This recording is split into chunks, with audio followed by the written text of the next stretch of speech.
झनक और तेजस की शादी में हुआ बहुत बड़ा हंगामा और अनिरुद्ध ने लिया बड़ा फैसला। जी हाँ दोस्तों, स्टार प्लस के मोस्ट पॉपुलर शो झनक के अपकमिंग एपिसोड में आपको देखने को मिलेगा कि जहां झनक को ब्याह के मंडप में शक हो जाता है कि ये तेजस है, अविनाश जी नहीं है, और वहीं सेहरा उठाने की बात करती है जहाँ परिवार वाले उसे मना कर देते हैं। वहीं बिपाशा ज़बरदस्ती सिंदूर डलवाने की तेजस से कोशिश करती है। इतने में झनक खड़ी हो जाती है और सेहरा उसका खींच देती है। सेहरा खींचने के बाद तेजस का असली चेहरा सामने आ जाता है। फिर भी सृष्टि और बिपाशा, तनुजा सारे मिलकर झनक को पकड़ लेती हैं और कहते हुए नजर आती हैं कि तेजस मांग भरो। वहीं अनिरुद्ध आ जाता है बीच में और कहता है कि अगर सिंदूर की इतनी ही महत्व है और मांग भरना ही इम्पोर्टेंट है तो पहली शादी को मानो।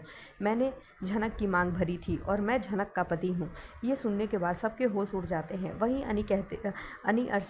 अर्शी अनी से कहते हुए नज़र आता है कि अर्शी, अगर तुम कुछ तमाशा नहीं चाहती तो अपनी मॉम को रोक दो। अगर अपनी शादीशुदा चाहती हो कि हमारी ज़िंदगी अच्छे से बीते आगे तो सब कुछ रोक दो। जहां अर्शी कहते हुए नज़र आती है कि अनी तुम बीच में ना ही पड़ो तो अच्छा है, जिस पर अनी कहता है कि अब मैं बीच में पड़ूंगा और मैं झनक को लेकर आया था। झनक मेरी पत्नी है और ये बात सबको माननी होगी। जहां झनक और अनिरुद्ध दोनों को तेजस धमकी देते हुए नजर आता है कि बंगाली बाबू, इसका खामियाजा तुम्हें भुगतना पड़ेगा। उसी बीच में अनी के पापा आ जाते हैं और कहते हुए नजर आते हैं कि तुम्हारी हिम्मत कैसे हुई मेरे बेटे को मेरे ही घर में धमकी देने की। वहीं तेजस कहता है कि मैं सेकेंड हैंड चीज़ यूज़ नहीं करता, यूज़ की हुई चीज़ यूज़ नहीं करता। झनक को अनिरुद्ध के लिए कहता है। वहीं सारे लोग हैरान रह जाते हैं। जहां अनिरुद्ध कहते हुए छोटन से नज़र आता है कि छोटन जल्दी पुलिस बुलाइए। वहीं तेजस कहता है कि पुलिस की ज़रूरत नहीं है, बंगाली बाबू कभी तो ससुराल में आओगे, मैं वहां तुम्हारी इज्जत करूंगा। और ये कहकर